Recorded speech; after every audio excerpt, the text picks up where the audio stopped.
T'es-tu déjà dit qu'il faudrait que tu mettes de la lenteur dans ta vie? Alors oui, moi je me le suis dit.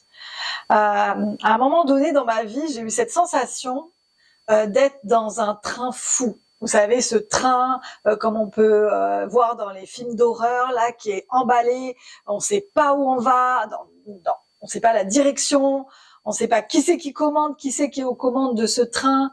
Et là, on a juste la conscience, en fait, qu'on est perdu, qu'on ne sait plus qui dirige notre vie, en fait.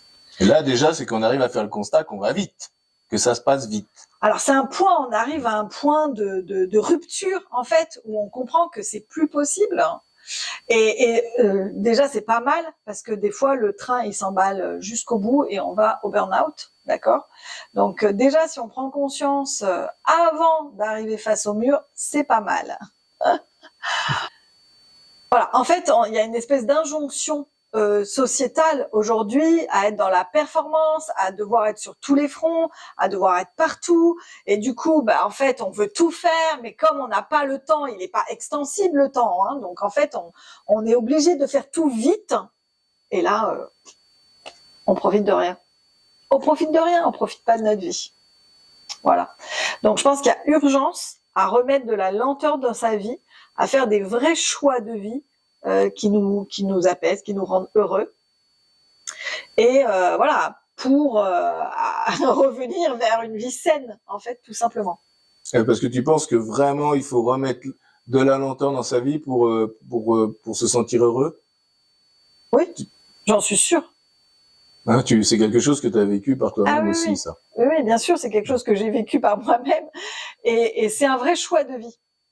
C'est un vrai choix de vie où il faut presque, entre guillemets, se battre pour préserver des espaces, de rien faire, préserver des espaces de détente, ne pas remplir tous les espaces avec de l'action, avec du travail, et puis quand je travaille pas, je vais faire ça, et puis quand je fais pas ça, je fais autre chose. Non, il faut vraiment arriver à remettre de la lenteur et du rien faire dans sa vie. Je pense que notre équilibre psychologique en est dépendant de ça. Justement, ce que je voulais t'amener à dire, c'est que aussi la physiologie de notre propre corps a la nécessité de ne rien faire.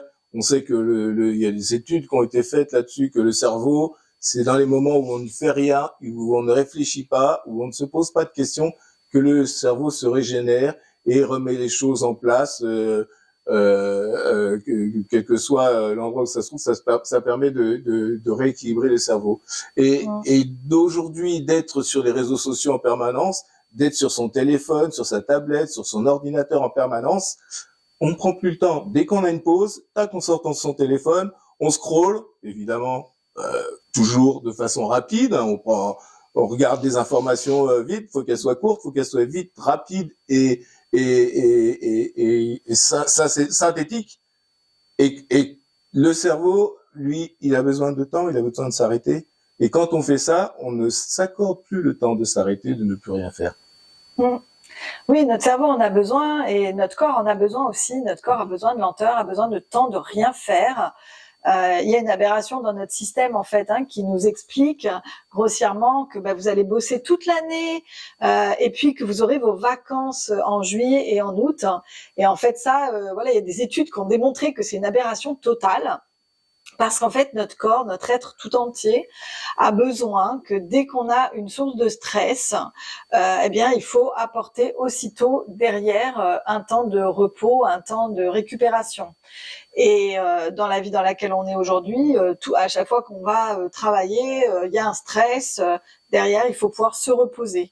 Alors ça, c'est important. Il y a cette notion-là. Il y a déjà la notion, puisque tu parles de travail, que tout temps de travail mérite un temps de repos.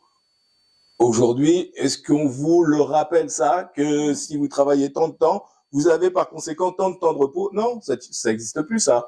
Aujourd'hui, on travaille, on va avoir du repos, mais surtout on travaille. Après, on verra pour le repos.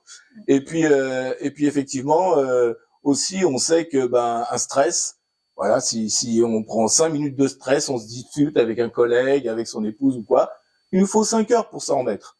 Donc, on passe de stress en stress et on prend plus le temps de se remettre en cela et de calmer la machine, de calmer le mental. de calmer tout ça pour pouvoir récupérer. D'accord? Donc, qu'est-ce qu'on peut faire? Que doit-on faire? Que peut-on faire ou que doit-on faire pour ramener un peu de calme dans nos vies? Alors déjà, la première chose à faire, c'est de se poser. Voilà, de se poser, de se déposer, de se reposer, de prendre des décisions après pour voilà, libérer des espaces dans son emploi du temps, hein, et regarder honnêtement voilà tout ce que j'ai sur mon planning là, mais j'ai aucun temps pour souffler en fait, hein, et ce temps pour souffler est nécessaire. On n'a plus de temps, on ne fait que remettre des charges, de la charge dans déjà les charges qu'on a. On cherche tout le temps à remplir des espaces de vide en fait par des choses à faire, hein, tout le temps faut faire. Non. En fait, voilà, il faut déjà commencer à comprendre ça, et puis voilà, commencer à changer des petites habitudes, apporter de la douceur, et de la lenteur dans son quotidien. Et comment en fait apporter de la douceur et de la lenteur dans son quotidien? Par quel moyen? Est-ce que tu connais toi une technique, un moyen pour ramener de la douceur et de la lenteur?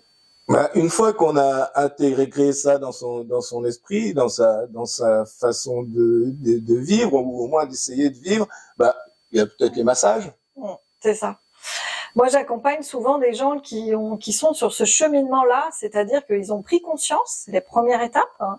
Ensuite, ils ont commencé à mettre dans la matière, à changer des choses dans leur vie, mais c'est difficile en fait, tout seul. Et puis, il y a tellement d'habitudes dans le corps qu'on revient toujours. On a vous savez, ces vieux schémas qui reviennent tout le temps. Donc, en fait, l'idée, c'est par exemple, de pratiquer par le massage taoïste sensuel qui va venir vous soutenir dans ce besoin de lenteur en réinformant quelque part le corps, en apportant de la lenteur et en comprenant votre corps, votre cœur, votre âme, tout va comprendre que cette lenteur est nécessaire à votre apaisement intérieur, en fait, à votre paix intérieure.